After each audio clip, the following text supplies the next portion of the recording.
A lo largo de nuestra escolaridad, hemos escuchado de nuestros profesores de historia hazañas heroicas, inventos maravillosos y hechos que dieron la vuelta al mundo.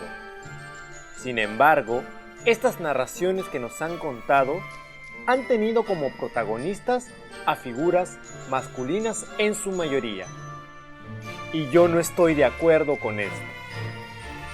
Las mujeres siempre han estado presentes en los principales acontecimientos que leemos en los libros. Y si de dejar huellas se trata, la mujer peruana no es ajena a esto. Prepárate porque te voy a llevar a hacer un recorrido por la vida de algunas mujeres que marcaron un hito en la cultura de mi país. Estas son las 7 mujeres que hicieron la historia del Perú. Número 7. Cusqueña de nacimiento, Grimanesa Martina Mato Usandivaras, más conocida como Clorinda Mato de Turner, fue una novelista y periodista del siglo XIX. Esta era una época en la que el sexo fuera del matrimonio no era el mayor pecado para una mujer, sino expresar sus pensamientos libremente, ya que se corría el riesgo de que los libros publicados terminaran en la hoguera y ser castigadas con la excomunión. Clorinda Mato fundó revistas, ejerció como jefa de redacción en un diario local, escribió una tragedia teatral, aunque no contó con el éxito esperado. En 1889 desempeñó las jefaturas de redacción en Lima y en ese mismo año publicó su polémica obra Aves sin nido, donde denunció la idiosincrasia de la época, que consideraba normal los abusos contra los indios y las insultantes brechas sociales de la época. Como consecuencia de su publicación, Clorinda fue excomulgada y sus bienes materiales fueron saqueados y sus libros quemados. Abandonó Lima y se exilió en Buenos Aires. Adquirió mucha popularidad con sus trabajos literarios, presentando a los indios en forma humana, en contra del racismo imperante. Radicando en Europa, tuvo contacto directo con representantes de la corriente feminista, hecho que marcaría un hito importante en el desarrollo de los derechos humanos de las mujeres en el Perú. Número 7. Número 6.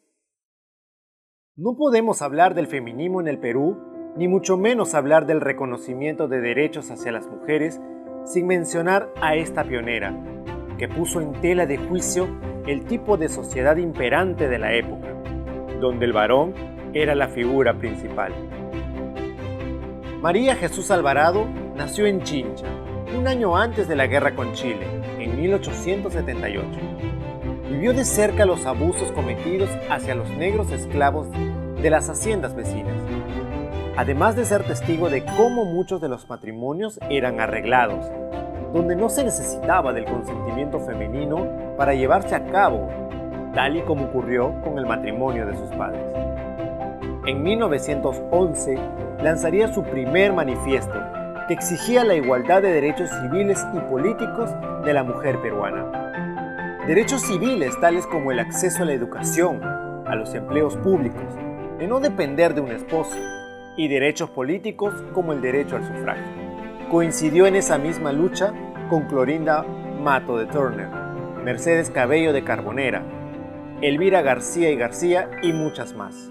Se mostró en contra de la religiosidad de la época, que aceptaba la idea de la inferioridad de las mujeres. Ya para 1924, se uniría a favor de la lucha de los campesinos y mineros contra el régimen del presidente Augusto B. Leguía, lo que provocaría la reacción del gobierno y su posterior encarcelamiento por un espacio de 6 meses. Cuando salió, se vio forzada a abandonar el Perú y radicar como maestra en Argentina por 11 años. Finalmente, esta mujer vería el fruto de su esfuerzo hasta 1955, donde la mujer peruana obtuvo el derecho al sufragio y así su inclusión como ciudadana peruana. Número 6. Número 5. Dueña de una voz prodigiosa en el mundo, soy la Augusta Emperatriz Chávarri del Castillo, más conocida en el ámbito musical como Ima Sumac, nació en la ciudad de Cajamarca el 13 de septiembre de 1922. Su gran aspiración desde niña fue la de ser una gran cantante. Fue así que, luego de importantes presentaciones en la capital peruana, a la edad de 21 años, grabó su primer disco en Buenos Aires. Grabó también un nuevo disco en Estados Unidos, vendiéndose más de 1 millón de copias. Logró tener importantes presentaciones en París, Londres, Japón, Afganistán, Filipinas, Australia, entre otros. En la década de los 60, realizó más de 160 conciertos en la Unión Soviética, teniendo éxito en escenarios variados, como el Palacio del Congreso y la Ópera de Leningrado. Sin embargo, en ella se cumpliría el dicho que nadie es profeta en su propia tierra. Su retorno al Perú fue recibido con mucha frialdad, ya que las personas no le perdonaban las versiones fusionadas que había hecho de la música andina. No sería sino hasta el año 2006 que Ima Sumac regresaría nuevamente al Perú para recibir el reconocimiento y las diversas condecoraciones que por largos años le habían negado en su propio país. Realmente una artista de talla universal. Número 5. Número 4. Una de las grandes voces de la poesía peruana y latinoamericana, con un mensaje descarnado y de profunda sensibilidad. Así son los poemas de la gran Blanca Varela. Nacida en Lima en 1926, ingresó a estudiar educación en la Universidad Nacional de San Marcos, pero fue ahí donde encontró su pasión por la poesía, gracias a la amistad que tuvo con Sebastián Salazar Bonde. Luego de estar una temporada en París, entró en contacto con el surrealismo y el existencialismo, dotando a sus poemas de un carácter reflexivo, de profunda sensibilidad al dolor, de irreverencia. Como diría el escritor mexicano Octavio Paz, su poesía no explica ni razona, tampoco es una confidencia, es un signo, un conjuro frente, contra y hacia el mundo. Una piedra negra tatuada por el fuego y la sal, el amor, el tiempo y la soledad, y también una exploración de la propia conciencia. En su largo haber, publicaría bellos poemarios, siendo Concierto Animal, producto del dolor y la tragedia que solo una madre podría sentir al perder a uno de sus hijos en un accidente aéreo. Esto la marcó al punto que empezó a perder facultades físicas. Finalmente, desde el 2001 al 2006, recibió los premios más importantes de toda su carrera, como el Premio Octavio Paz de Poesía y Ensayo, el Premio Internacional de Poesía Federico García Lorca, siendo la primera mujer en recibirlo, y finalmente el Premio Reina Sofía de Poesía Iberoamericana por su gran aporte a la cultura latinoamericana y española. Número 4. Número 3.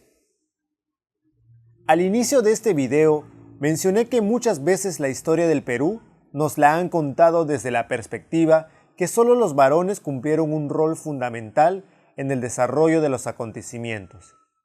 Y más aún, durante una época en la que la naciente República Peruana luchaba por expulsar la última resistencia española en la sierra. Una mujer destacó por su ejemplar sacrificio en pro de la libertad. Este fue el caso de María Parado de Bellido. Era el año 1820. Las tropas del general argentino José de San Martín habían desembarcado en costas peruanas y su general, Álvarez de Arenales, recibió la misión de llamar a las armas a la población andina contra el ejército español. A ese llamado respondió el esposo de María, Mariano, y sus hijos como correos de las montoneras. Ellos tenían la misión de dar cuenta a los ejércitos patriotas de los movimientos realistas. En la ciudad de Huamanga, Ayacucho, se suscitó una revuelta organizada por las montoneras, donde uno de los hijos de María fue capturado y fusilado. Este desgarrador hecho la empujó a unirse a las labores de espionaje, pero como era analfabeta, solo dictaba las cartas dirigidas a su esposo y firmada con su segundo nombre, André. Gracias a esta labor, lograron evacuar al poblado de Quilcamachay, pero esta suerte no duraría mucho tiempo. En una de esas incursiones, el mensajero fue capturado por dos sacerdotes leales a la corona. El general español Carratalá advirtió de la importante acción de María, porque una de las cartas llevaba su firma. Bajo pena de muerte y amenazada con ser quemada su casa, María fue presionada a delatar a sus compatriotas. Ante su tenaz negativa, fue condenada a morir y luego de ser terriblemente torturada, le dictaron sentencia en la plaza de Huamanga, siendo sus últimas palabras: "No estoy aquí para informar a ustedes, sino para sacrificarme por la causa de la libertad". Finalmente, arrodillándose y con la mirada puesta en el cielo, fue ejecutada. Número 3. Número 2. Nacida en julio de 1936 en el distrito del Rímac, Lucila Sarcines Reyes, más conocida como Lucha Reyes, fue una de las máximas exponentes del criollismo en el Perú. Sintió en carne propia el maltrato, la enfermedad, el abandono y la pobreza. Una terrible enfermedad que la aquejaría hasta el final de sus días le fue diagnosticada cuando tenía 23 años. Le detectaron diabetes emotiva y una enfermedad coronaria. En uno de sus trabajos como lavandera en el centro musical El Sentir de los Barrios, la escucharon cantar y quedaron fascinados por su interpretación. Ya para 1960, el administrador del programa radial La Peña Ferrando, que se emitía en los intermedios de cada carrera de caballos en el hipódromo de San Felipe, la invitó a audicionar para Augusto Ferrando, quien, maravillado por su voz, la contrató para ser parte de su elenco de imitadores y artistas. A los 31 años fue invitada por Lucila Campos a cantar en el Caramanduca, el local más importante del criollismo.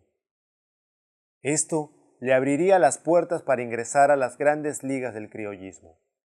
En 1970 lanzó su primer disco, donde se pueden encontrar canciones como Tu Voz, José Antonio, pero la canción que la volvió inmortal sería Regresa, del compositor Augusto Polo Campos. En 1973 fue internada en el hospital, y ya presintiendo su final, convocó a dos amigos compositores que le hicieran una canción de despedida. Y es así como Mi Última Canción fue cantada de manera sublime por una Lucha Reyes ciega ya por la diabetes y en silla de ruedas. Esta será tal vez mi última canción. Siento desfallecer en mí la inspiración. Cuando mi voz, ya cansada por el tiempo, le llegue su momento de decir adiós cantando esta canción. La morena de oro del criollismo nos dejó un 31 de octubre de 1973 a los 37 años. Número 2. Número 1.